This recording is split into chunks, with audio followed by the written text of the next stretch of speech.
Adams. Aye. Adams, aye. Evans, Fuhrer, Harkey. Harkey, aye. 3-0. I would just ask staff to note that we want to look into that further at a later date.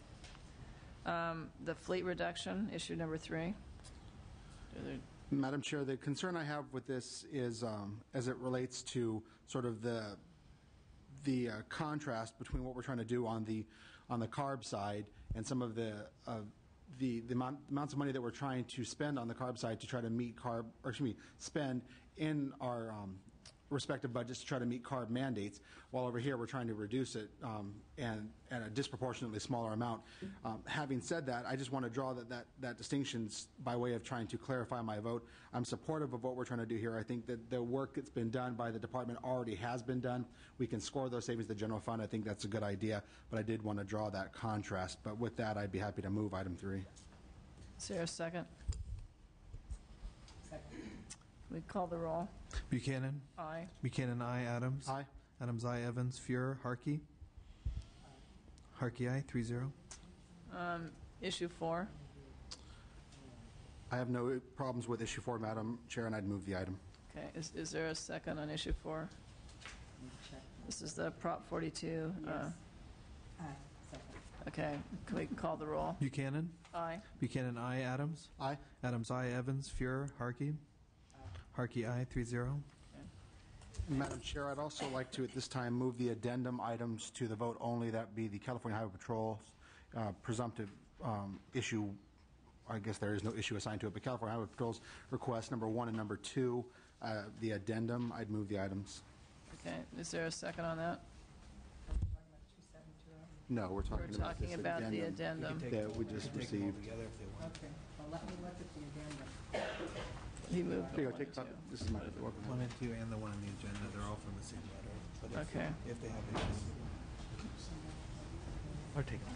They're both straightforward issues. So are you? But are you moving issue 1 here also? No. Okay. This is just right. the addendum. Right. Okay. Because they're vote right. only as well. Correct. Yeah. I'm fine with it. Okay. Is there a do you second? Ms. Harkey, are you willing to second that? Okay. We take the roll. Buchanan. Aye. Buchanan, aye. Adams. Aye. Adams, aye. Evans, Fuhrer, Harkey.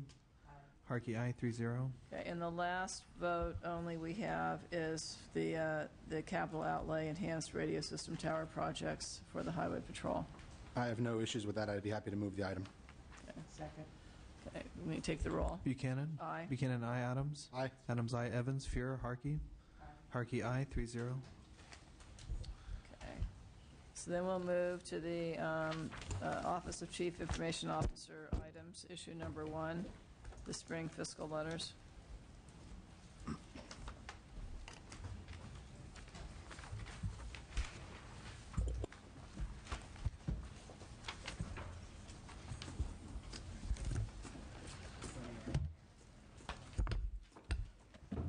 Adrian Farley, Chief Technology Officer for the state, and with me is John Dickinson from the Office of the State CIO.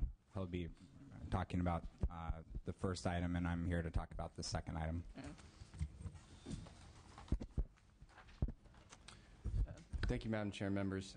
With regard to the first item, the main thing to consider here is that this project is aimed at providing more resiliency for the public safety communications Northern California system. Currently, it's in a structure on the resources building that's a hub and spoke type structure as opposed to a ring, so there's no resiliency. These actions are conforming to the 07-08 budget and would provide us the spending authority to make the upgrades to the sites as identified to implement this project. Are there any questions? Just real quickly, if I may. In the analysis, it sort of contrasts what you're trying to do here with the work that's already been done in Northern and Southern California. Can you talk about what that is what the Southern California work has afforded you, so that we have some reasonable expectation of what we're expecting in Northern California? I can speak to that point. It's in Southern California, we have a geographically diverse ring of towers such that there isn't a single point of failure. In Northern California, because all of the towers are on a single building, should something occur to that building, there would be a problem. And do you already have identified the sites where the rings would go? Yes, that's correct. Madam Chair, I have no problem with that. I'd be happy to move the staff recommendation of adopting the spring fiscal letters. Is there a second? Second.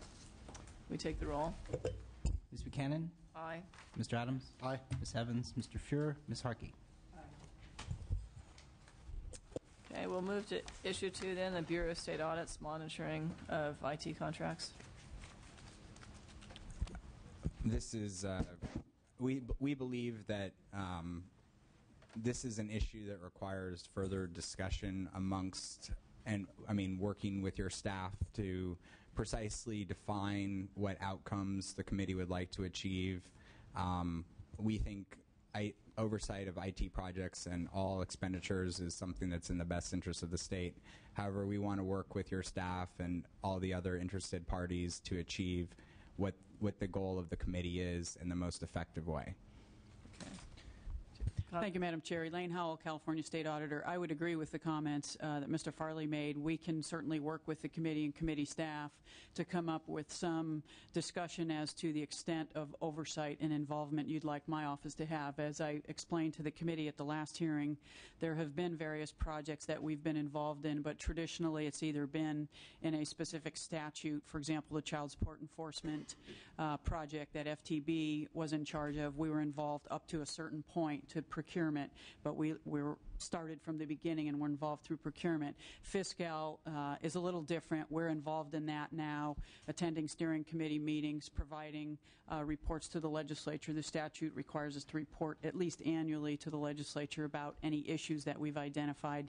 But that one is a little different because it's our understanding based on the statute we're going to be involved with fiscal until it's completed. So that will be a much longer process than the child support. So I think working with committee staff and with the CIO and certainly the committee to identify what our role would be and in what instances, which projects the legislature would like us to be involved in.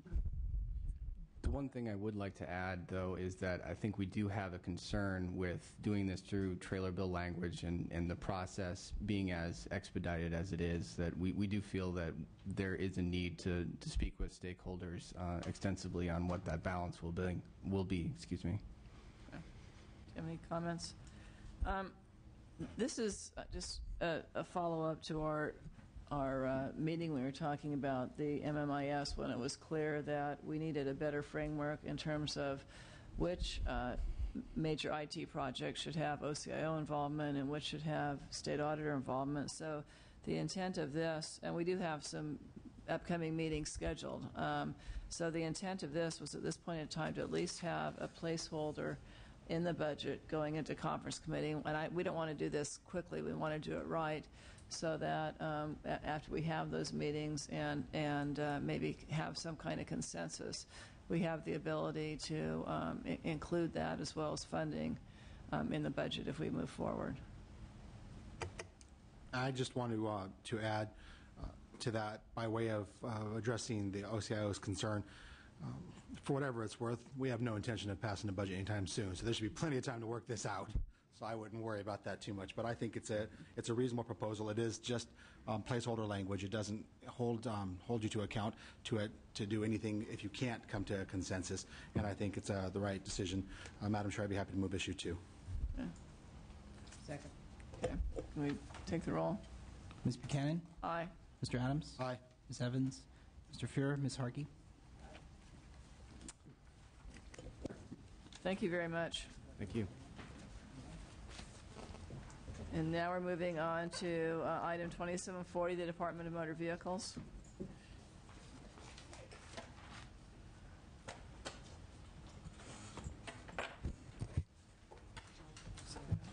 Right in our chairs. Issue 1 is the capital outlay for the construction and renovation of state-owned facilities.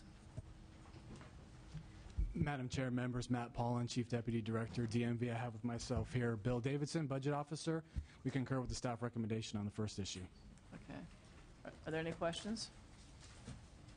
Ms. Harkey? Are these are all being taken together, correct? All of Yes. these allocations? Okay. Yes. I am going to request that we bifurcate the motion to take the projects one at a time so I may vote independently. My biggest concern is that, we're facing huge budget holes for years to come, and we've got a huge structural deficit. And I just heard yesterday we're going to be borrowing more from more internal accounts and maybe securitizing to do so. So anything that hasn't reached the construction phase, I really am not excited to go forward with, because if we, I don't know what we're going to be facing when we actually get into negotiations, and I don't think we're going to have any excess cash.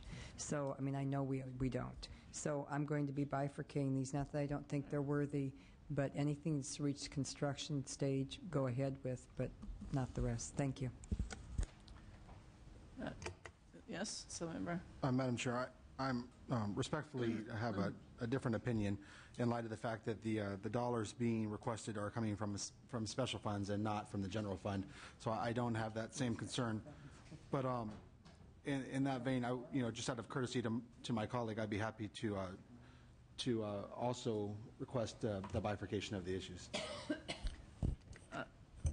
Would you like to make a motion then for the Oakland field office and the Fresno DMV?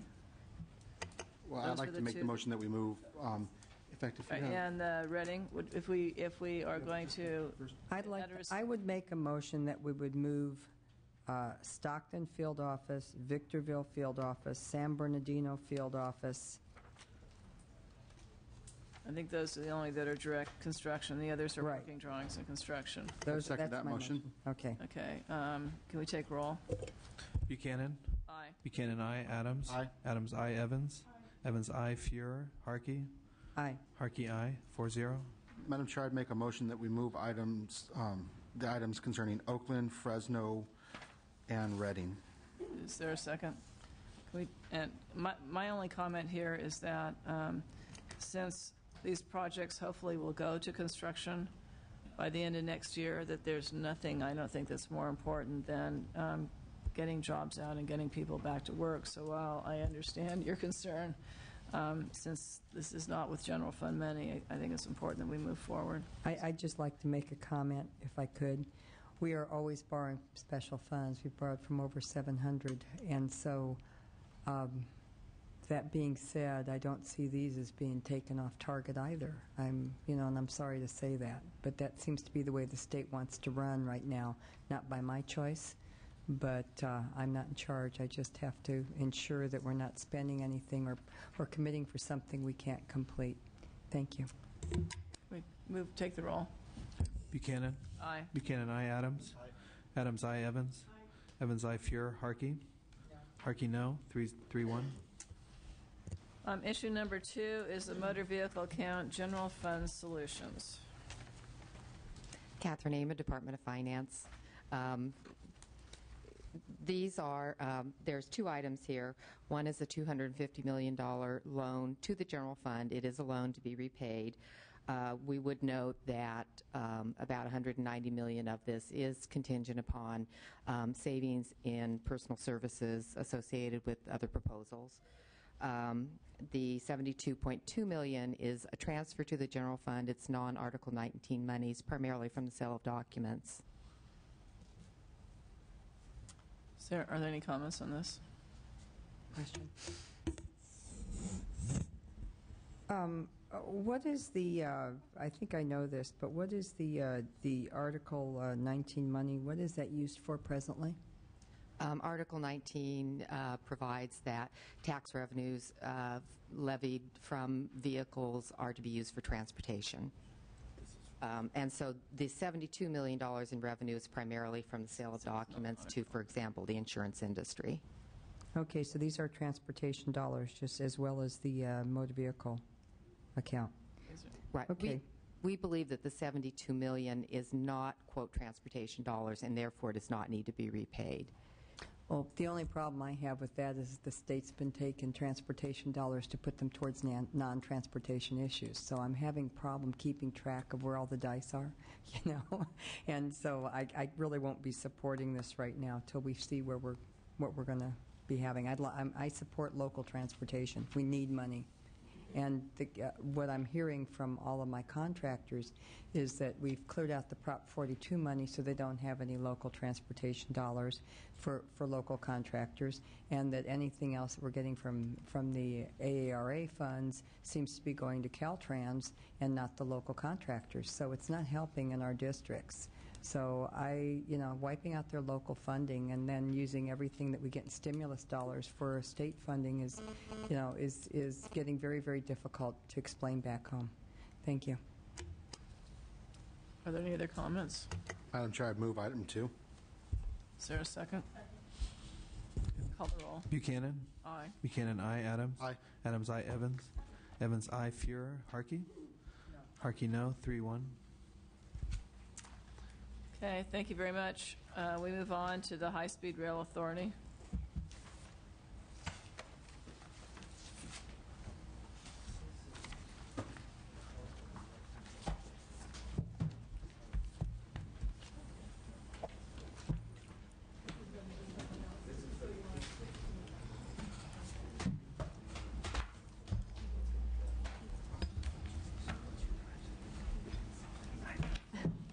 Good afternoon. Good afternoon. Nice seeing you again. Thank you. Likewise, and I will take direction from you, or do you want me to comment on the material on page 9, et cetera? Well, at our last meeting, we talked about the need to address, actually it was before the audit report came out, I believe the day before, but but the audit report essentially reinforces the findings in the LAO report and the KPMG report. So at the last meeting, I believe we talked about the need to have a management structure in place that could lead this project forward into the next phases, consistent with the recommendations of the report. We talked about the need to address the concern that we not have contractors supervising contractors, but we have responsibility for that within the management team. We talked about the need of having a risk management function that would be continually overseeing risks, so we would know, be able to evaluate the project as it moves forward in terms of whether or not we're getting the matching funds or the partnerships we're anticipating and meeting our deadlines. And then the last we talked about was having a better way of reporting progress towards milestones, whether or not the objectives were being accomplished, reporting on that to the legislature, so we could evaluate the progress and further appropriation of funds. So we could probably talk about that for hours, but if you'd like to give us a concise summary, that would be great. I would simply say, first of all, I'm Judge Quentin Kopp, a member, former chairman of the California High-Speed Rail Authority, and I enjoy the discussion on pages 9 and 10 of the staff report. And I have no argument whatsoever with the 6 staff recommendations that are on page 10. I specifically also want to record my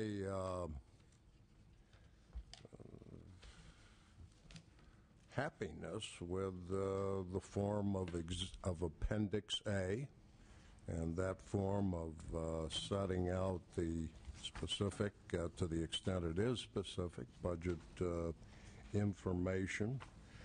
I believe that the authority will be able to handle the right-of-way acquisition recommendation in the form that the staff recommends. As you know, our acting executive director until Monday, May 31st, Carrie Porvadhihi, is present on my right, and she can amplify in that respect.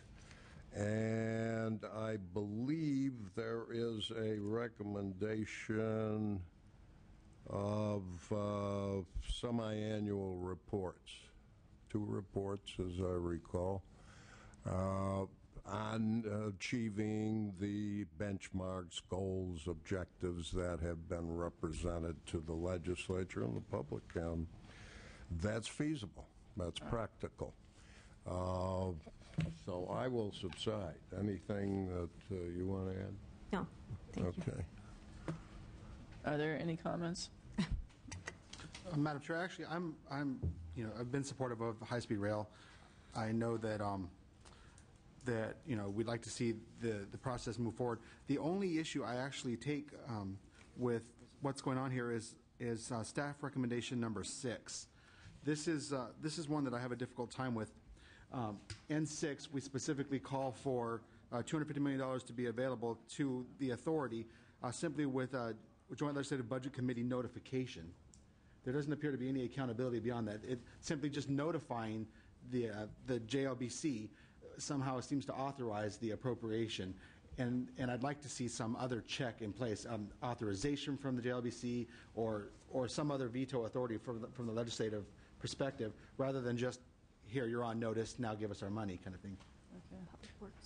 Assemblymember Adams, this is Eric Thronson with the Legislative Analyst Office.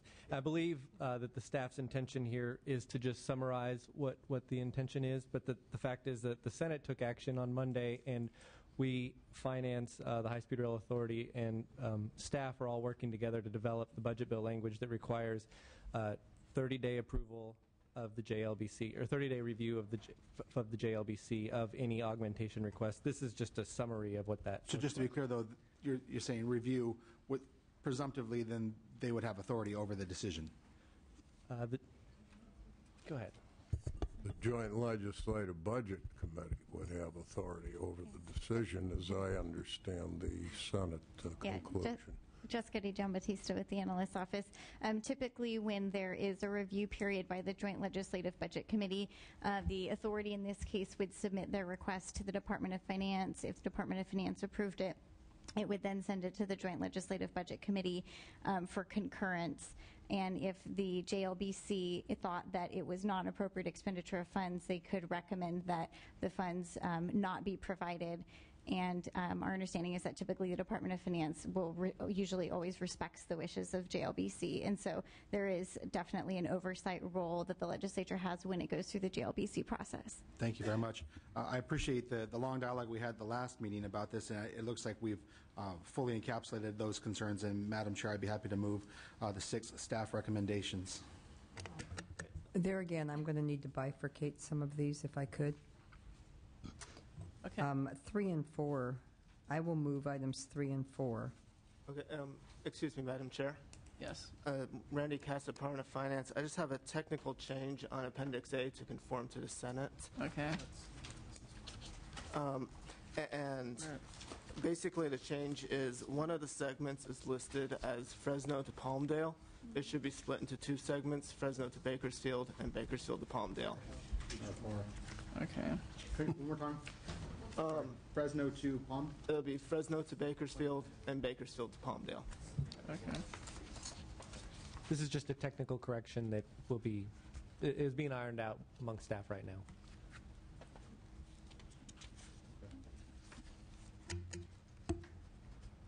Madam Chair, assuming that you're willing to bifurcate them, I'd be happy to second Ms. Harkey's motion to move those items. That's fine. I just want to be sure that you've been able to look at the report, so you'll be able to give us one, not identical, but along the same lines of this, because it's very comprehensive in terms of the deliverables, the money, and the time frames. We will. Okay. Thank you. Go ahead. Keep going. I'm sorry. So we have a motion, and did you second? Do you have a second? I made the motion. You made the motion. You seconded it. Okay. We call for the vote then.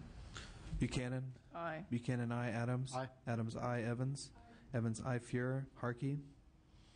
Harkey, aye. 4-0. Madam Chair, I'd like to move items 1, 2, 5, and 6. Is there a second? Can I comment? Yes.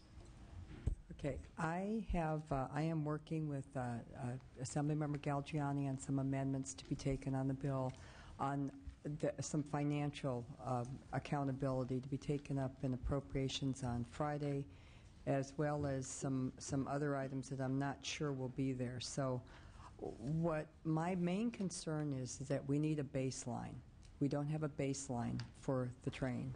And so the reporting is great, but it just reports what we've done, where we're going, but doesn't track back to anything.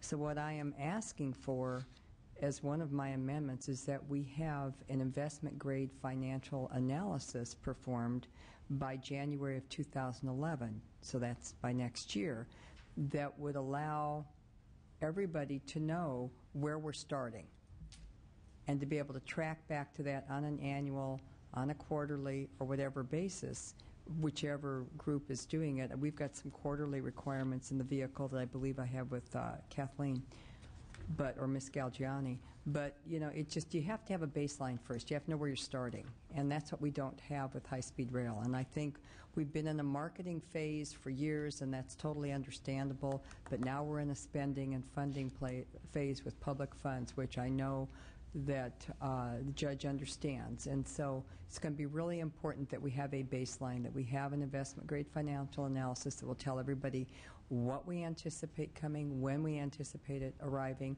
how much you have to know how much the whole thing's going to cost before you do corridor by corridor, if you are talking about a complete framework.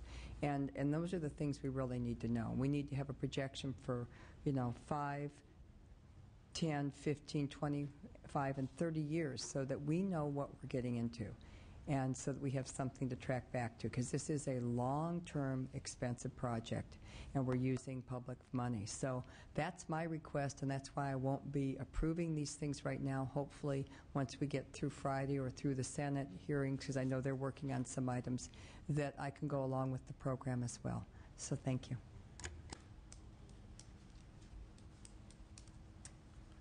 Well, I understand the point and the objective. I can't really answer it immediately. I don't know if Ms. Porvahedi can add anything.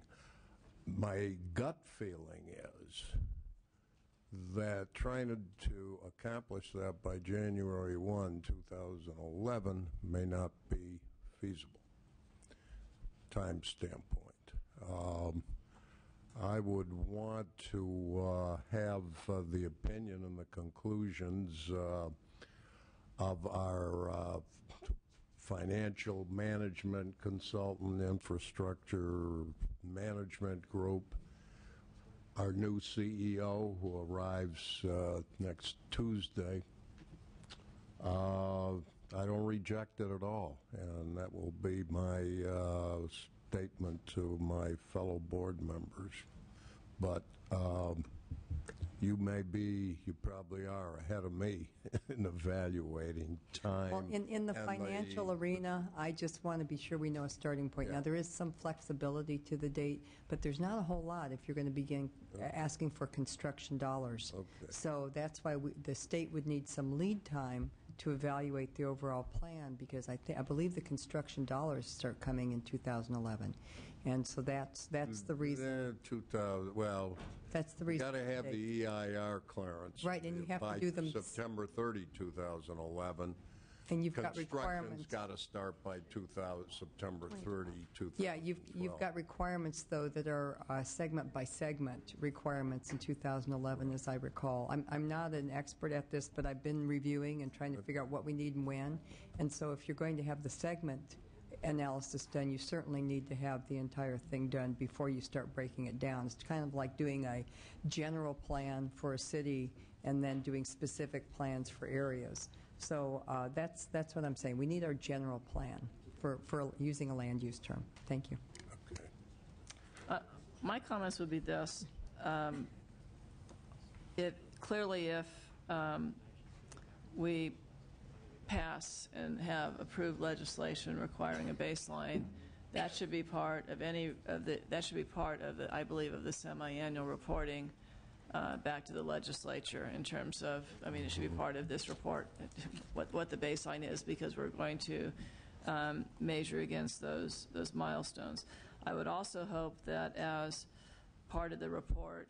You have a risk management position in here, but it's not clear in terms of the reporting relationships. I know there are details you're going to have to work out with the new CEO and as you bring these positions on board, but that the reporting, some of the reporting that Ms. Harkey is talking about from the baseline is going to be, I would think, looked at on a continual basis through that risk management position, so we know where we are based on milestones and fundings we're receiving. And the last item that I would hope would be part of this, and I know we have such a short time between our last meeting, but the other issue was, in addition to contractors supervising contractors, is what is the proper role for the Division of Labor? Where should you be entering into contracts with Caltrans, for example, when they have extensive experience acquiring right-of-ways versus having private contractors? So I would hope that as you bring your management structure on board, that these are the kind of items that are kind of issues that will be discussed, so there'll be clear direction moving forward, and it'll allow us to spend our money in the most efficient manner and also to deliver the products in the most cost-effective manner. Let me just comment on one small part of that is the Streets and Highways Code now specifically identifies Caltrans as a contracting source for right-of-way acquisition and for inspection. Those are salutary provisions. I personally have confidence in Caltrans on both. And so I certainly, for one, will utilize that recommendation. Thank you. So we have a motion and a second to approve items 1, 2, 5, and 6. Can we take the roll? Buchanan. Aye. Buchanan, aye. Adams. Aye. Adams, aye. Evans. Evans, aye. Fuhr. Aye. Fuhr, aye. Harkey. Harkey, no. 4-1. All righty, and thank you very much. Now we'll move to issue 2660, Caltrans.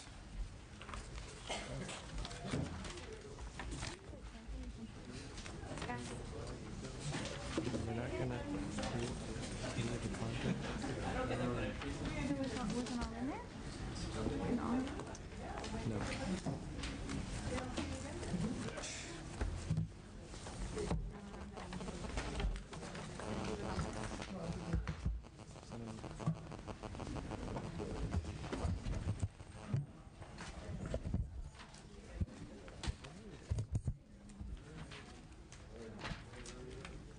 Okay, the first item, issue 1, is the capital outlay staffing.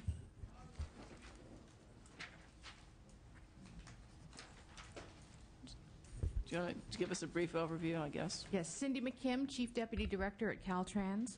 The administration requests a net decrease of 563 full-time equivalents and $46.2 million in capital outlay support program for project delivery workload directly tied to delivery of programmed projects for the adopted State Transportation Improvement Program, the STIP, and the State Highway Operation Protection Program, SHOP, and the approved Proposition 1B bond. The department also proposes to transfer the $46.2 million decrease in the COS program to the maintenance program for highway maintenance activities and to align pavement activities. Okay. Do you have any comments from the LAO? Yeah, Jessica DiGiambattista with the LAO. As you're aware, Madam Chair, we had done a report looking at the capital outlay support program that we put out in March, and one of our recommendations was that you have Caltrans provide more information to the legislature to help justify their workload for this program. And Caltrans did provide a substantially more information this year to justify its workload. And we're very grateful to that. I know the department worked very hard to pull together a lot of new data that they didn't previously compile. One of the things that we would note, however, is that there's some gaps in the data, and so it doesn't really allow for a very thorough analysis. So we would like the opportunity to continue to work with the department throughout the rest of the year after the budget's been adopted to figure out what changes they may need in order to get all the data that they would like to have, as well as the data that would be necessary for the legislature to be able to do a rigorous analysis of the budget. Your staff is recommending several actions that we would concur with. All of the actions on the staff recommendation, except that we think that you should go with the lower staffing level that's in the May revised request. Other than that, we would support the staff recommendation, including trailer bill language requiring Caltrans to provide this new information on an ongoing basis, an audit of the program by the Bureau of State Audits, as well as budget bill language requiring that the last fourth of the funding for the program be contingent upon submittal of some additional information by the department, just because there's some outstanding questions that I don't think they're really going to have time to answer, but we want to make sure that that our questions as well as your questions do get answered. Okay. Are there any other comments? Jim Parks, Finance. We based our recommendation on looking at a historical difference between the budgeted and the actual used PYs. We used the last 3 years average for our 711 PYE, or 750 position recommendation and reduction. We also looked at the current vacancies on Caltrans staffs and attrition over the next year, and we could achieve this with no staff layoffs. On the issues with the LAO and the budgeting of the 3 quarters, we think that could be problematic in that it could cause a decrease in Caltrans staff personnel towards the end of the year with the uncertainty of funding for those potential positions. And do you have any comments on the Senate's recommendation? The Senate made a similar recommendation to what you did, and we made the same presentation to them on our concerns in the areas of the reduction. Does anybody have any questions on this? No. While you're taking the water, we'll hear comments from the Department of Finance. Yeah, we just, Mark Menard, Department of Finance, we wanted to be clear that because we're looking at a temporary workload here, we continue to support the higher level of contracting versus the higher level of staffing. In our request here, the intent was for this level of resources to complete all of the workload necessary to use up the bid savings. And because we believe that's a temporary workload, we had used the contracting, a higher level of contracting. So, but if you have people on staff already and the staff, it's cheaper to hire staff, why wouldn't you keep those, why wouldn't you continue that employment for a longer period of time and then make the adjustments each year as you zero out each year and plan for the following year? Well, when we look at the reduction of the positions, again, we're targeting positions where nobody is on staff, and so we don't. It's not like we have somebody on staff. In most cases, we would depend on some attrition throughout the year, but long term, Caltrans is expecting its funding sources are going down, and it is expecting some lower work levels, and so any bumps as we're trying to address here, or that the members are trying to address, are temporary in nature. And so we don't want to get into a situation where a year or two from now we have a lot of state staff and we don't have work for them to do. And so the concept is that when we've got some short-term workload like this, rather than bringing on state staff, spending a year training them, and then having them on the books, a year or two from now, if the workload is lower, we just don't pay for as much contract help. I just need to probe a little bit deeper on this. It seems to me, I know that historically there's been a 90-10 ratio that has been that they've tried to maintain, and it certainly, I believe you try and staff up into a typical or expected workload, and if you're running over it, at that point in time it makes sense to fill in short-time work with contracted staff, because you don't want to go through the expense of hiring and training and everything else if this staff isn't going to be there. But I hope you would agree that if we have staff, we would try and do all of our work with the staff we have before we would either release staff or move to contracted staff? We would, to the extent that they're going to be there, and that's why we're not proposing any layoffs, for example. Okay. But if we're going to have staff leaving, and we're going to have to replace them with new people, new engineers, or new to Caltrans, or new to the job, and the training period is at least a year, between a year and 2 years, to get them up to speed. And then at that point we might not need them. Then we've got the state staff there, and short of a layoff, they're on the books until you get enough people to tread out. Our understanding is that the reduction of the 750 positions is based on vacancies, and that the department would still have sufficient resources to complete all of its workload, including the new additional workload resulting from some bid savings. And so our understanding is the same as the Department of Finance. Member Harkey, do you have any questions? Member Harkey? Yes. Well, I would say if the state is trying to be frugal in not hiring people that they may have to lay off in a couple years, that would be a very excellent goal, because we're having problems statewide getting people hired, and as long as we're not having to terminate and we're actually just doing this through attrition, I totally support it.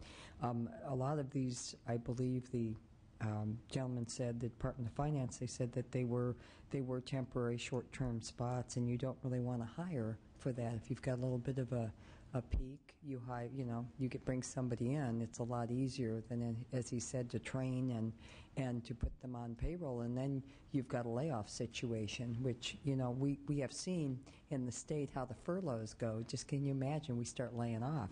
So I would prefer to take the recommendation of the May revise and go from that. I'm sure that if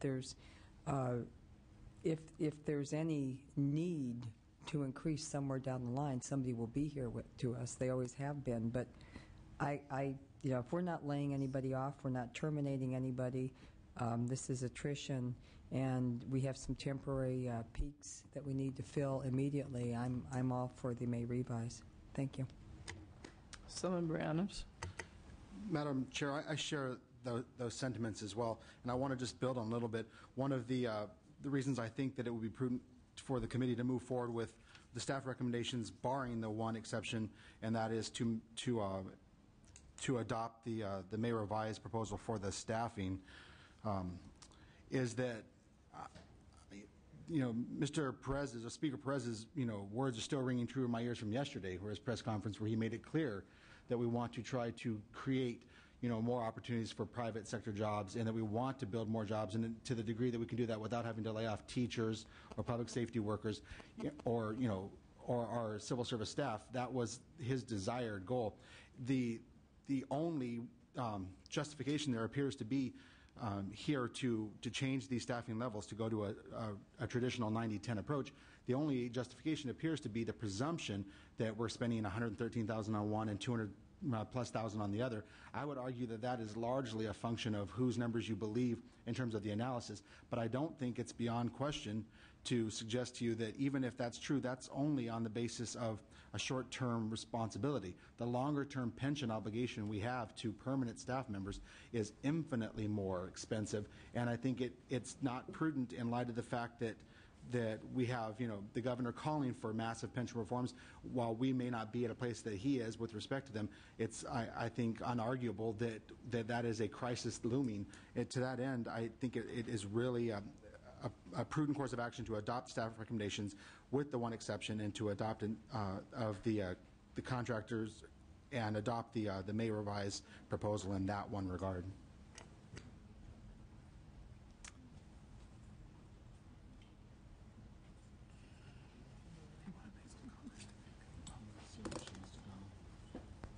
I have some comments, but we have some. Ted Toppin would like to make some comments here. I just want to speak in support of the staff recommendation. Ted Toppin for the Professional Engineers in California Government. The 90-10 proposal does provide flexibility. There will not be any layoffs under the staff recommendation. a couple of things. The $226,000 to outsource a PYE and the $113,000 to do it in-house, those are not speculation numbers. Those are numbers provided by the Department of Finance and Caltrans. That's what it costs to outsource an engineering position, $226,000 a year, and to hire somebody to do it in-house is $113,000. Well, can I ask you then, does that include pension obligations? It's fully loaded. Pension obligations, health care, vehicle. Can I get the and LAO to everything else. comment on that? Yeah, our understanding, based on the information that we received from the department when we were reviewing this request, is that a contracted out PYE costs about $232,000 a year based on the existing contracts that they have, and a state staff PY fully loaded when looking at all the overhead costs about $224,000 a year, so they're roughly the same. Those are not the numbers provided by the Department of Finance. The Department of Finance never provided a figure as low as the gentleman has suggested. That's a salary plus staff benefits, but it's not fully loaded at all. Yeah, there's, just to clarify, there's separate costs that are used for state staff. The analysis that Mr. Toppin is referring to would be sort of the fully loaded comparison to make a policy decision about should you do this work with state staff versus contracting it out.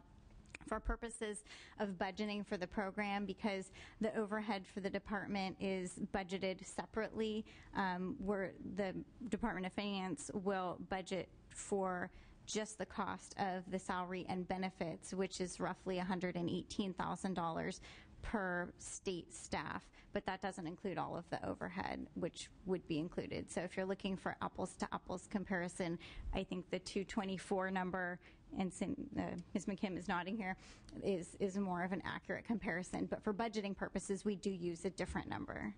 So if you laid off an employee, would your savings be 123 or 224?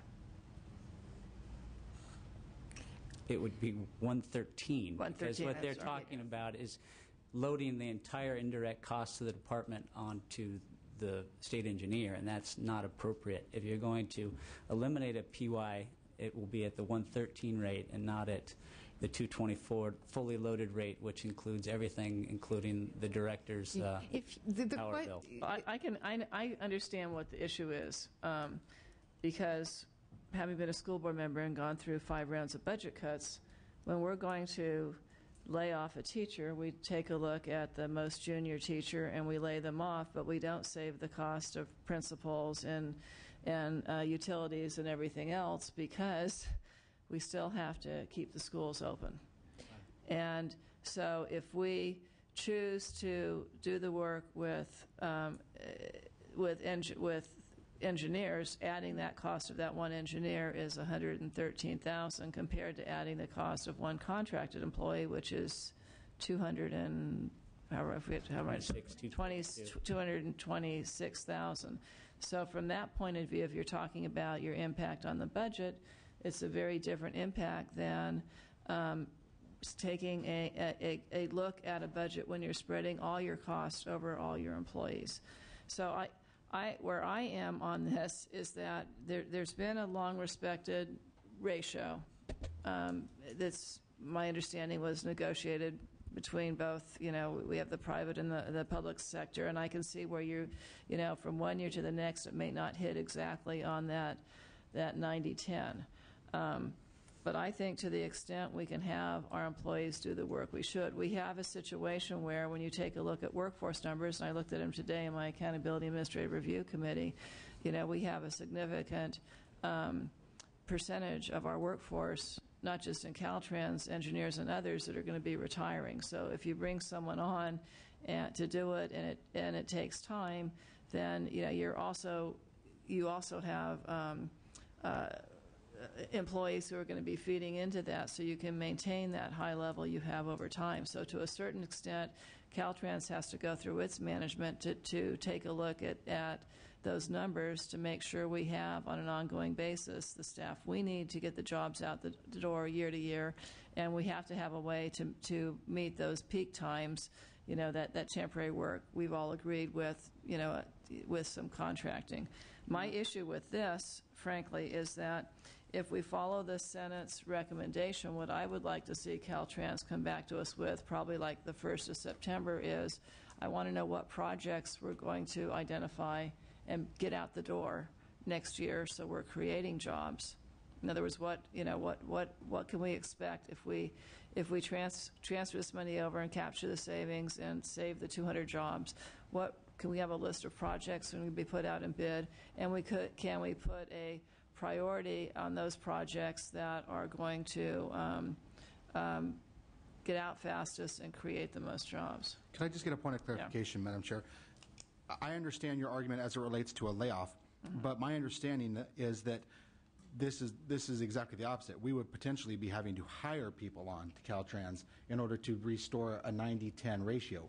So in that vein, it does go back to the original question, and that is, what is your actual cost for hiring somebody? If under your example, which I completely understand, laying somebody off may not be budgetarily prudential, but on the flip side of it, we're not talking about that. We're talking about having to hire new folks to do this. And then you do have to look at the long-term budgetary considerations.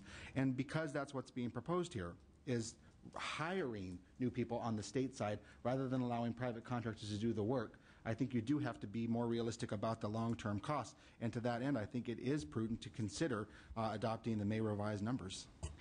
I will move adopting the May revised numbers.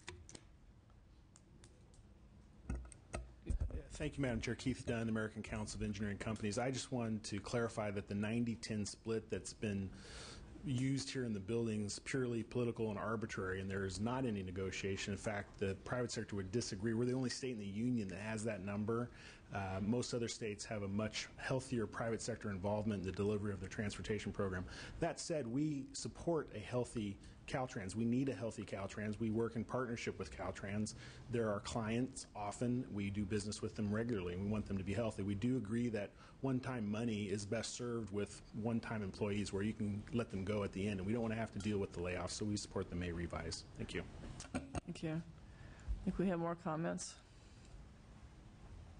Yes, Madam Chair, Dave Ackerman representing the Associated General Contractors. When you talk about the issue before is project delivery, when you're talking project delivery, you're not talking a ribbon cutting, opening a project, you're talking about getting it to bid. It's my clients that actually construct the project. We don't get involved in the issue of inside, outside staffing. What we're really concerned with is you have the proper staffing number to deliver the projects to bid so we can put those projects out on the street. And that's the thing that's most important. And I think I'm encouraged by the Chair's request for some language that asks Caltrans to keep track of the project delivery status so that we know that your objective is to get the projects out on the street to bid. And I don't want to lose sight of that with arguing whether a position is $113,000 or $226,000. The idea is to get it out to bid and get it delivered so we can put people to work. And our industry is at 30% unemployment right now, and we need those projects out on the street to go to work. So I appreciate the committee and the Chair's request for some language to make sure that what you're doing today is right. So thank you very much.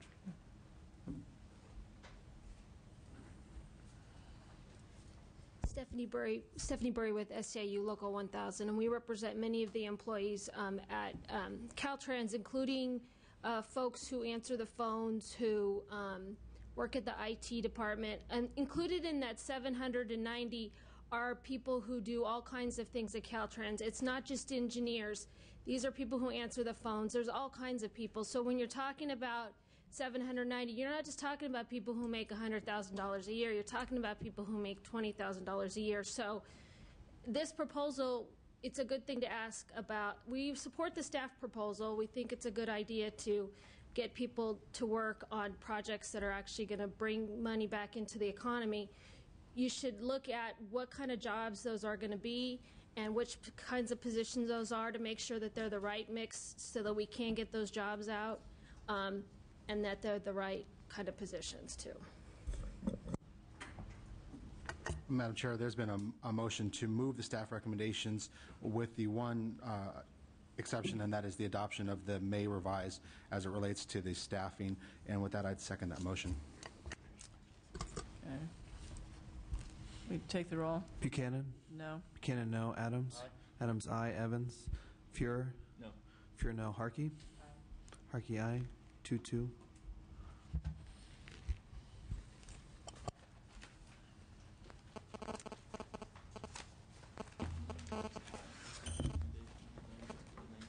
Yes, yes. All right, I'll move the staff recommendation. Second. Buchanan? Aye. Buchanan, aye. Adams? No. Adams, no. Evans? Fuhrer? Aye. Fuhrer, aye. Harkey? No. Harkey, no. 2-2. We will leave this item open. Issue number 2, the American Recovery and Reinvestment Act. I'm fine, I've got this. Okay.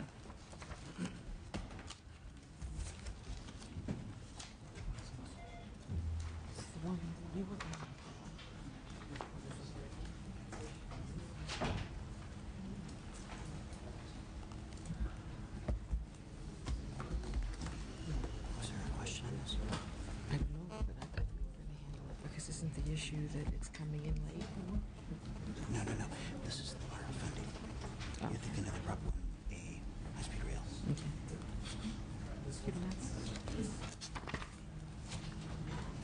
This is the increase in the federal authority to No, it was issue 2. implement the high-speed intercity rail passenger program ERA grants.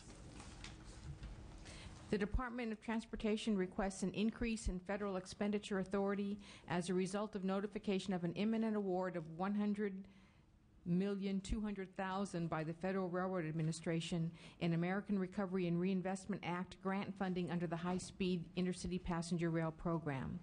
This request is an increase in federal authority of $99,502,000 for federal capital outlay expenditures and 4 two-year limited term positions at $349,000 per year to perform additional project management, oversight, administration of ERA grant funding, and to complete the necessary reporting required under ERA.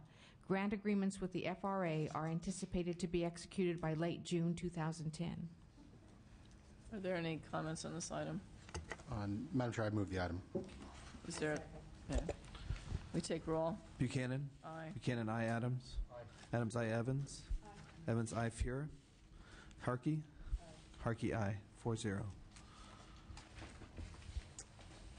I'm missing issue number 3, the Proposition 1B appropriations.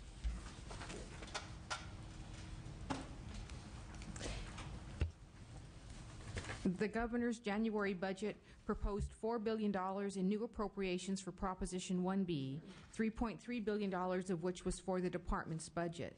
In response to Senate Subcommittee and LAO concerns about the appropriation amounts, the department reviewed its list of projects planned for funding in 2010-11 and worked with Senate staff, the LAO, and DOF to reconcile the appropriation amounts with the current funding needs, resulting in a reduced department appropriation amount of $2.1 billion. The Senate has approved that revision. We believe that that amount, along with unused appropriations from this year that will carry over to next, will provide sufficient funding for the 2010-11 Proposition 1B projects. In addition, the Senate approved an appropriation of $1.5 billion for state transit assistance, an increase of over $1.1 billion from what was proposed in the governor's budget, as well as reappropriation of $102 million in unallocated balances from prior years for transit and local streets and roads. What? Yeah, I think we have. Do you make comments on this? Thank you. Thank you, Madam Chair and members of the committee. Gus Corey here on behalf of the California Transit Association. We're in strong support of the staff recommendation. Just a couple quick comments. We've worked very closely with the Department of Caltrans Division of Mass Transportation as far as giving the department exactly how much we could spend over the life of the program. So the $1.15 billion represents exactly how much we could spend over the 3-year period. This funding stream is basically our only source of transit capital revenue.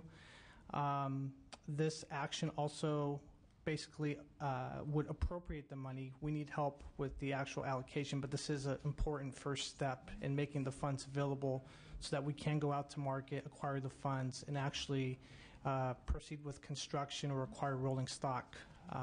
So we strongly ask for your support on this measure. Thank you. Thank you. Madam Chair, members, Bob Naylor, representing the LA Metropolitan Transportation Authority. Just want to add support to those comments and note that we have two major light rail and busway projects under construction in Los Angeles, and this is adds cash flow that we need to draw down. We have more coming.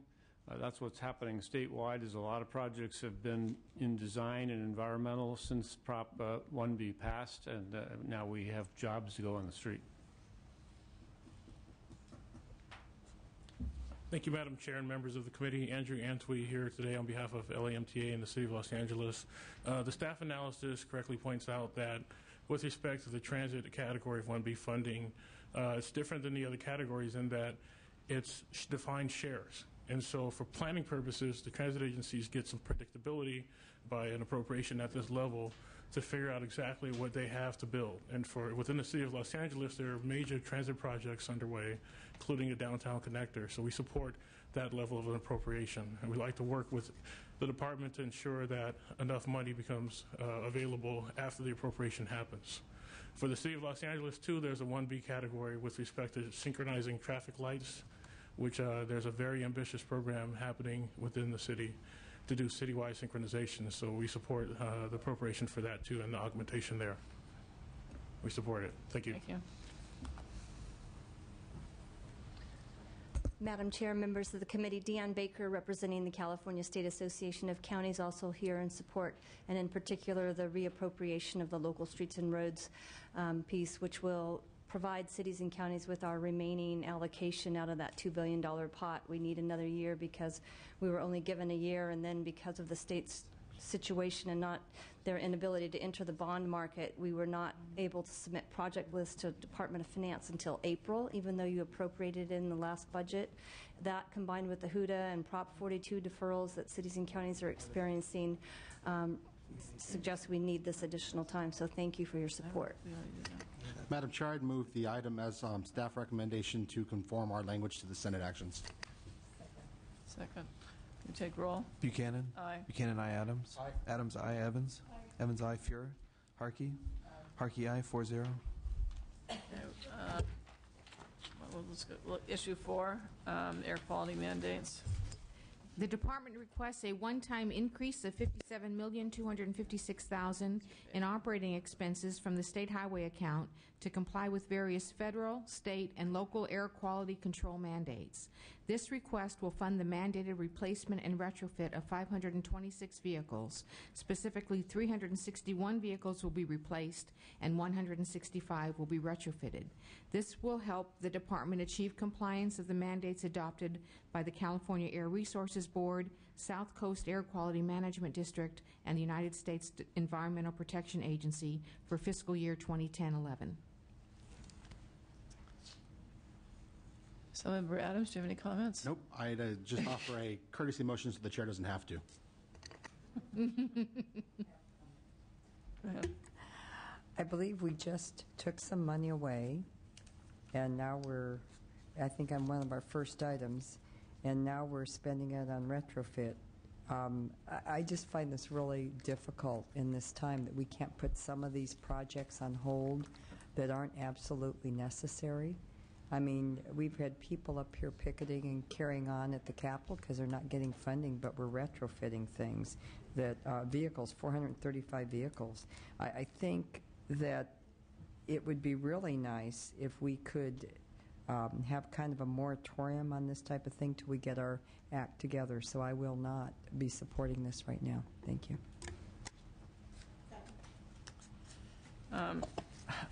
The only comment I have to make is that if the state has laws and regulations, we have to follow them. So we've talked about this in prior meetings. I fully understand your frustration. I understand Caltrans' frustration with the problem you're having with retrofit is some of the same problems that private industry is having, where the filters are failing and all of that, but I don't know how we not comply with state law, so I'd ask you to call the roll. Buchanan? Aye. Buchanan, aye. Adams? No. Adams, no. Evans? Evans, aye. Fuhrer, Harkey? No. Harkey, no. 2-2. So I'll leave that item open. Issue number 5, the April finance letter for the transportation planning workload. The Department of Transportation requests a permanent baseline budget of 712 positions and $92,122,000 for the transportation planning program. Included in this total is the redirection of 14 permanent positions and $1,683,000 from the baseline budget to 14 two-year limited-term positions. The overall request includes 397 positions for traditional planning, 306 positions for the pre-programming and PID program, 9 positions for the environmental planning owner-operator program. The redirection of 14 permanent resources for 2 years is outlined as follows. High-Speed Rail Authority, 3 two-year limited-term positions and $288,000 for local development intergovernmental review activities. Proposition 84, 1 two-year limited-term position and $106,000 to manage Proposition 84 grant funds for administering and reporting. High-Speed Rail Authority, 10 two-year limited-term positions and $1,289,000 for pre-programming and PID work for the High-Speed Rail Authority. A technical adjustment is also being requested to move 2 positions and $152,000 from the transportation planning to traffic operations for intelligent transportation system workload. Go ahead. Comments? Madam Chair, the proposals in the April finance letter are fine with me, with the exception of the project initiation documents. My concern is that at a time when we're trying to get our projects out and we're trying to get jobs started in our local communities by way of these projects, it seems counterintuitive to put the onus back on the local governments to do something that they may not have the capacity to do, especially in our more rural counties. But for that, I'd be happy to support the staff recommendations here, and I would ask consideration that we pull out the project initiation document language and approve it as otherwise recommended. Are there any other comments? I agree with my Assemblyman Adams, and I would also like to separate the high-speed rail item. Madam Chair, if I could just jump in really quickly. The recommendation to reimburse the PID work that is done at the request of the local agencies originally came from a recommendation from our office last year when we looked into the department's planning program, and we found that the department was producing way more of these planning documents than was ever going to be necessary, to the extent that we had plans prepared for like $20-some-odd billion worth of projects, and there was never going to be funding to actually build those projects. And yet the department was spending about $50 million a year on staff to keep cranking out all these plans, which are only good for about 6 months, because the critical element of the plan is the cost estimate, which can change very quickly. And so there was action taken by the legislature last year to right-size the state's portion of the program. However, there's been a long-standing practice for Caltrans to provide free planning work to local agencies for projects that are not part of the state's program. And so, consistent with how the department is reimbursed for work when work is done for local agencies, and if it's environmental work or design work, this would just make that consistent with the way that they're reimbursed for all other types of work. And just to clarify, our understanding of the proposal is that the state would still be paying from the highway account for all of the plans necessary for all of the projects in the state's programs, the SHOP and the STIP, as well as any local projects that were eligible for the STIP. So sometimes there's a project that is in the STIP, but it also has additional local funding.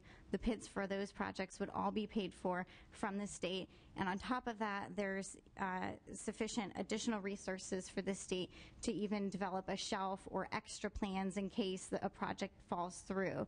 And our understanding is the districts work cooperatively with the local partners in the area to come up with the highest priority projects. The STIP projects are determined by the local agencies. And so the only work that would be reimbursed would be if there's a special study or plan that a local agency wants that is not eligible and not part of one of the state's programs. We found that there was so many of these plans being produced, and when they were free, we could see why the local agencies would be requesting these free plans, and by having them pay their share of the cost, it's going to free up dollars in the state highway account so that you can do more projects. And it's been a long time and it's going to help the department be able to prioritize its workload for doing the plans, so it's not trying to manage doing a bunch of plans that are coming in that are maybe not as high a priority but are being requested because they're free. And go ahead. Keith Dunn with Self-Help Counties Coalition. We couldn't disagree more with LAO's analysis of this process. We have worked cooperatively as the regions to try and establish some streamlining. There was a reduction in staffs. We had a funding uptick in '06, which did produce more PIDs than in previous years. That has since gone away. Self-help counties have measures that are listed. We don't produce PIDs that aren't on our measure ballot. Those are approved by the voters. We're accountable to our voters. We're the backbone of the infrastructure in California today. Having the state continue to pay for PID production is a partnership. Oftentimes our projects are a benefit to the state. It's a partnership. We're committed to continuing to work within the regions to establish additional streamlinings. The state did take corrective actions. They have shifted staff over 100. You would know the number more than I would. Positions have left, so I think that this 137. My colleague says 137. So the actions have been taken, but to shift these costs onto the counties who have not put those additional costs into our ballot measures jeopardizes projects, which jeopardizes jobs. Now's not the time to do it. We will continue to work with the department to come to some understandings to continue to streamline. We think that's important, but this shift right now does not make sense. So, thank you. With all due respect to the public comment, and also your staff analysis notes the issue of if these costs were considered or not considered in when self-help counties were to have done their expenditure plans for their ballot measures. These plans are a very small piece of the overall workload to do an actual project that can cost maybe a couple $100,000 when you're talking about a project that's tens or even hundreds of millions of dollars. It's a fraction of the cost, if that, of these projects, and I mean, there's going to be more changes in the cost of the project that come out of the process of doing the plans. That this is not, we don't feel that this is a significant additional cost, and to the extent that this is just for those projects that do not qualify for the state's programs, we don't feel it's a significant additional cost. Yeah, and I don't want to go tit for tat for my colleague, but you're right. It is a fraction of the cost of the project, but we are accountable to our voters.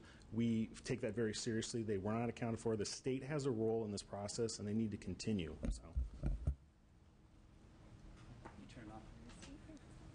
Ted Toppin for the Professional Engineers, and this is one that Keith and I agree on. Caltrans is the responsible agency for the planning of the state highway system. That is clear in code section after code section. The first step in that planning process is the PID process. PIDs are a state responsibility. They should be performed by the state and paid for by the state highway account. They should not be subject to reimbursed work, nor should we cut this department any further. They are there to develop PIDs, so we have the flexibility to proceed with projects when money is available. I think they were instrumental and important part of delivering ARA projects and having projects move down the shelf. So we opposed to the staff recommendation and want to retain the PYs in the department. And Madam Chair, if I could just add that with regards to the cost of the PIDs and being a fraction of the actual cost of the project, to the extent that the entity has the funding to do the project, and it's not just a what-if PID, as we've been concerned with in the past, it's not even a question in terms of how much it would cost. And then we also want to point out the bid savings. The locals have been experiencing the same bid savings the state has been experiencing, and a few moments ago, the COS budget was augmented specifically to look at developing more projects for future savings. So the bid savings would drastically outweigh any additional costs from doing PIDs. Unfortunately, our measures are based on sales tax, and each and every one of your counties has experienced up to 20% reductions in sales tax revenues. So any bid savings that we may occur from doing construction has been lost 3 times over by a lack of sales tax. So each and every measure in each and every county is down 15 to 20% in revenue due to the slowing of the economy. So each and every dollar does matter, and as I said, we're directly tied to our voters who approve these measures, so we take it very seriously. Member Harkey. I have a question. Maybe what I heard was that I heard 2 things. From the LAO, I heard that there were a lot of maybe let's try this projects coming through. And from the public testimony, I heard that no, these were planned, they're on the books, they're obligated. Is it possible for us to somehow down the road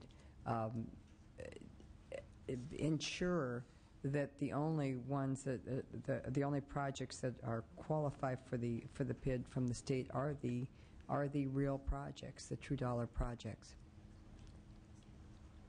I think that we would see the reimbursement mechanism as doing that by sort of incentivizing the local agencies to only request this planning work when it is a real project or a high priority project. Some of the examples that we saw when we looked at this program a year ago were feasibility studies and things that weren't even necessarily directly related to a project. There is work that is also related to a project, so I think it's a mix of both. And so I think one of the things that we had found is it did look like there were more Caltrans was spending more resources doing this work for local agencies than probably what was necessary if everybody were to sit down and prioritize it, but that wasn't happening because the local agencies are not paying for this work. So we feel in terms of a cost sharing that the state paying for the majority of all the planning work through the highway account and the local agencies paying for that small portion that is not eligible for the state's programs would get to some of that incentivizing prioritization so that you don't have to have Caltrans expending resources to try and oversee and manage and verify which PIDs or for which projects, and if it was a high priority, the local agency, regardless of whether it was just a study or if it was a real project or whether they even had their measure passed, they would still be able to utilize the department to do that work. They're also authorized to contract out to do that work with a private entity, and some of them do that already. Yeah, I understand that, but I think what we're hearing is that they hadn't anticipated this change, and their dollars are down anyway, and they have real projects. They're not sending you pie in the sky, and so I appreciate your insight. I'm just wondering if there isn't some other way to get around this, that maybe we limit the scope of what the PID can actually be used for. You could adopt statutory changes that would say that Caltrans is eligible to do this work not on a reimbursement basis for local agencies to the extent that it's a project that's in an adopted sales tax measure or getting at some of the your idea of prioritizing those projects that are real and ready to go and it hasn't been accounted for, and that would eliminate the ability for Caltrans to spend these resources working on projects that are not part of an adopted measure or doing some of these other studies and things that aren't directly related to project work. Thank you. I think that would be an excellent idea, and it might solve the issue for us. You're working double time versus on things that don't happen versus the actual need to get the work done per agreed. I would like to, well, I think this has been moved minus the PID and hopefully minus the high-speed rail for me. But I would like to suggest that maybe we work somehow, and I'm not sure how to do that, this being my only first year here, but I'm sure Ms. Evans will have some ideas as to how we adjust the language, maybe legislatively, so that we can accommodate both areas.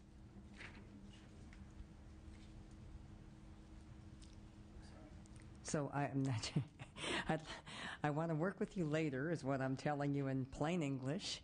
But for right now, I'd like to move this minus the 2 items, the PID and the HSR. Move the staff recommendation. Is there a second? Second that motion. And both my initial. Okay, so we're acting on the technical adjustments in the Proposition 84 management, correct? And so there's a second, motion a second, so we can take roll. Okay. Buchanan? Aye. Buchanan, aye. Adams? Aye. Adams, aye. Evans? Aye. Evans, aye. Fuhrer? Harkey? Aye. Harkey, aye. 4-0. And I move the high-speed transportation system recommendation. Is there a second on that? Sorry. Is there- I'm reading. I'm sorry, I'm a little confused with a lot of this stuff. That's okay.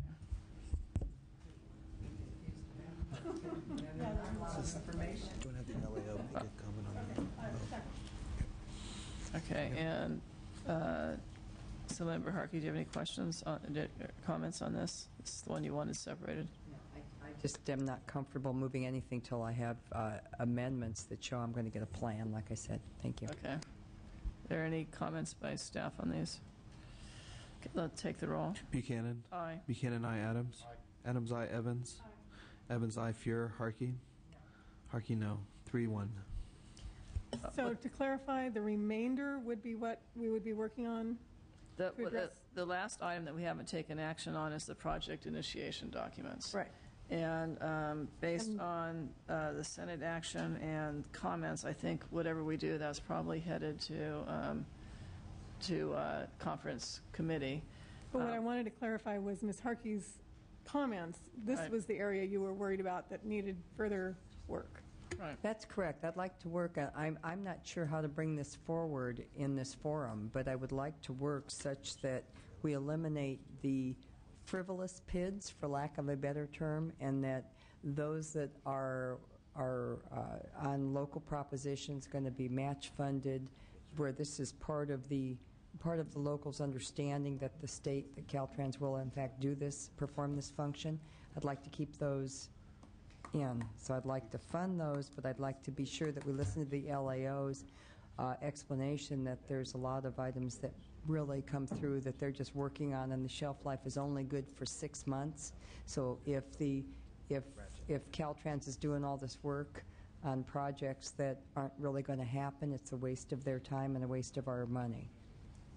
Well, I think that unless we do something that's exactly the same as the Senate, this could be worked out in conference committee. That's exactly right. So is this, I mean, by making this motion, would we be taking the same action as the Senate, and it wouldn't be going to conference committee? It would go to conference. It would go to conference It would committee go if to we pass it out of conference this committee. committee. See, my issue is this. The economist in me says that if all the costs of a project are not charged to a project, then your decision-making changes. And so I believe inherently that projects should have to pay for their entire cost. However, I know that we have delays in getting transportation money to local governments right now because we're borrowing from funds, and they'll be ready to move forward for projects and won't get money for a month or two, and that there are strains on their budgets. So I don't want to create a situation in this kind of an economy that slows down projects for them. At the same time, with Caltrans, I don't want to have a situation where we're working on projects that never go past that phase, and there's no cost incentive not to submit projects because they're, or disincentive not to submit projects. So I don't have a good answer for how we deal with this, with this issue. Madam Chair, I just want to... And so I think if we can have a proposal to accept the recommendation of transfer positions, we can have a recommendation not to transfer, and either recommendation we have is going to take it to conference committee to be worked out. And clearly, over time, if we had more data on what percentage of projects went through, which didn't, and everything else, I think we'd have better information to make our decision, but we just don't have that right now. And I understand that, Madam Chair. My desire is to reject the project initiation document language, just so that we're on record when we go to conference committee, they know about that. Is that a motion? Okay. Okay, can we call? All right, can we call the roll? Buchanan. Aye. Buchanan, aye. Adams. Adams, aye. Evans. Evans, aye. Fuhr. Fuhr, aye. Harkey. Harkey, aye. 5-0. Yeah, this is what. Let's see if we can do it again. Issue 7, intercity rail. Madam Chair, just a question of clarification. Oh, wait, we have issue 6. I apologize. I got too excited there. Madam Chair, before we move on, a clarification. Okay. Did the committee want staff to possibly work on draft trailer bill language that was suggested? Since this is going to be going to conference, that way the members would have all the options on the table? Yes, but that would be, thank you. Okay, now the loan of the excise tax revenues to the general fund. It's part of the January 1st, 2010. This was part of, I believe, of the agreement when there was the sales tax flip with the excise tax. Correct. This was part of the tax swap in the special session, and this $650 million was set apart in statute for future appropriation, so we're just recommending loaning that to the general fund. Are there any questions on that? No, Madam Chair. I voted for this during the special session, and I'd like to move the motion now. Well, I didn't vote for it, but I believe an agreement is an agreement, so can we call roll? Buchanan. Aye. Buchanan, aye. Adams. Aye. Adams, aye. Evans. Evans, aye. Fuhr. Fuhr, aye. Harkey.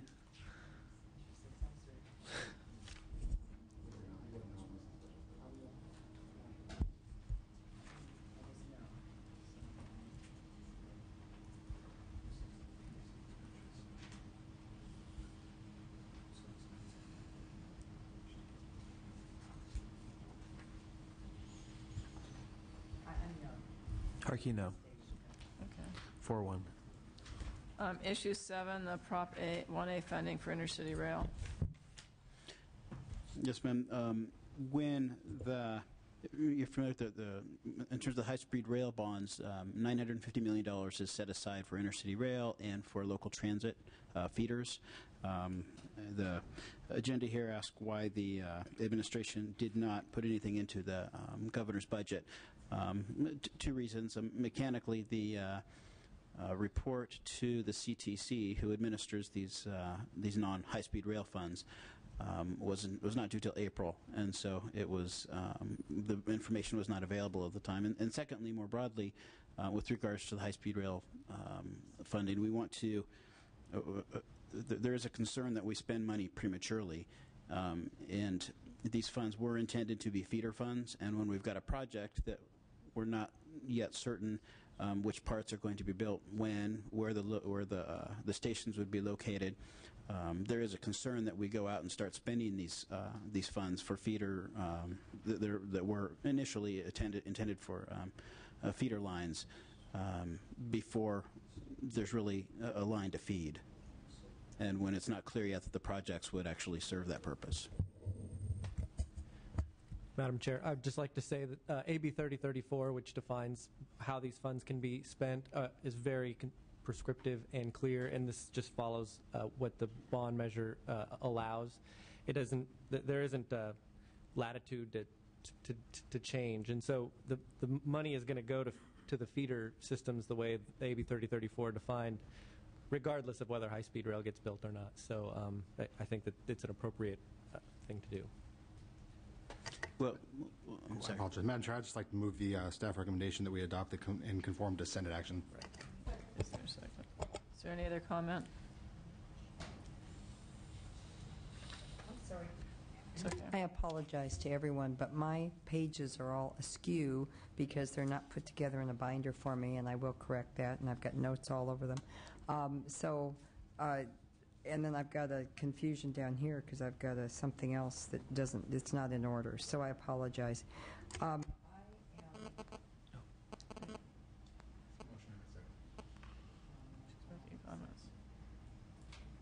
you have comments on it? No. Okay. Can we take the roll then? Buchanan. Aye. Buchanan, aye. Adams. Aye. Adams, aye. Evans. Aye. Evans, aye. Fuhr. Aye. Fuhr, aye. Harkey. 4-0.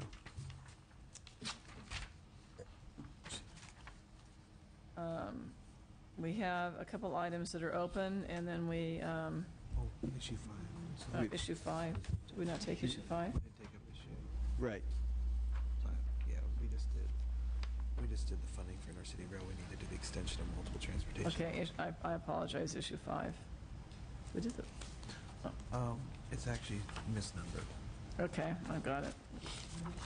It should be Issue 5 is not really issue 5. It's really a joint issue with All sub right, 3. got it. So Okay, I'm just checking off on one sheet, so, extensions of multiple transportation lines. Correct. In the 2008 Budget Act, we made a number of special fund loans from various transportation funds to the general fund. Article 19 does not require that these be repaid for another year, so we've proposed to extend the repayment date for $231 million in loan repayments for another year. Madam Chair, if I could ask a question of this. The only justification for this action would be predicated on the reality that we're not going to be delaying projects as a function of this. Can you help make that assurance? That is correct. There are no projects that are going to be delayed in the 2010-2011 fiscal year as a function of this loan? That is correct. I'll let Caltrans speak a little more to that, but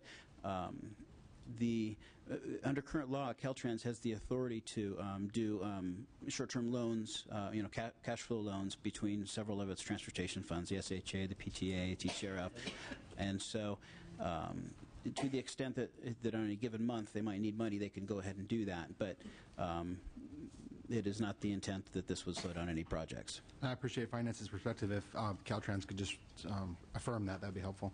We do not believe these loan extensions will delay any ongoing projects. Madam Chair, with that, I'd be happy to move the item. Second. Any further discussion?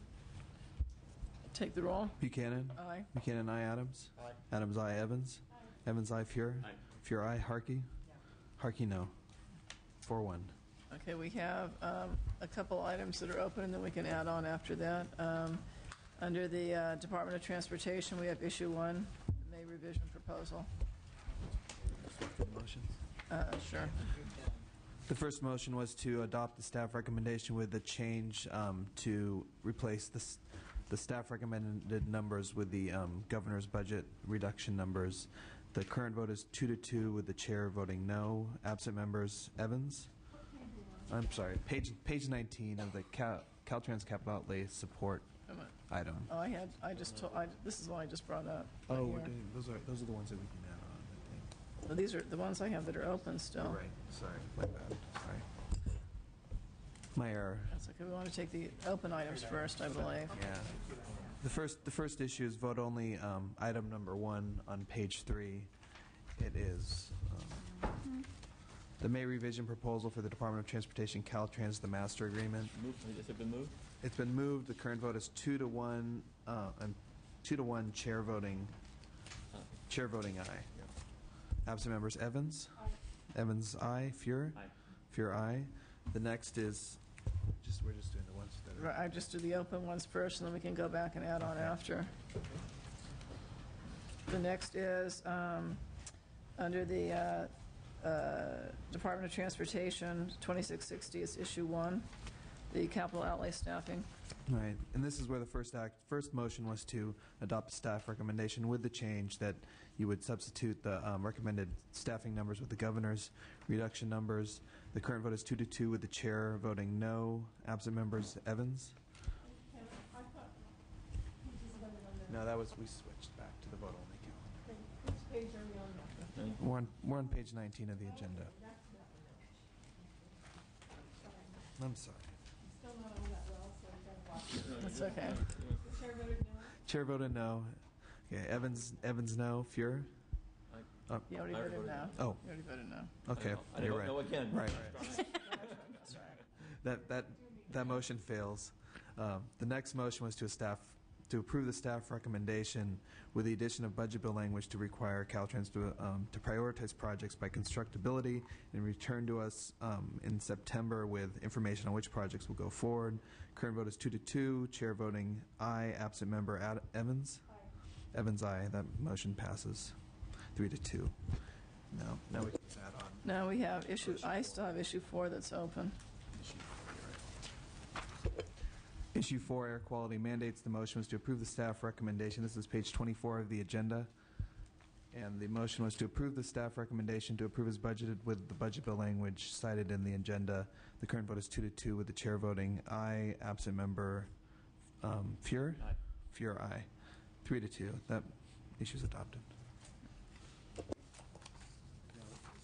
And now we can add on. Or should I go through? I don't. I don't. There are quite a few. I'm making mark Okay. That's all we have that's open, so we'll just let the members add on.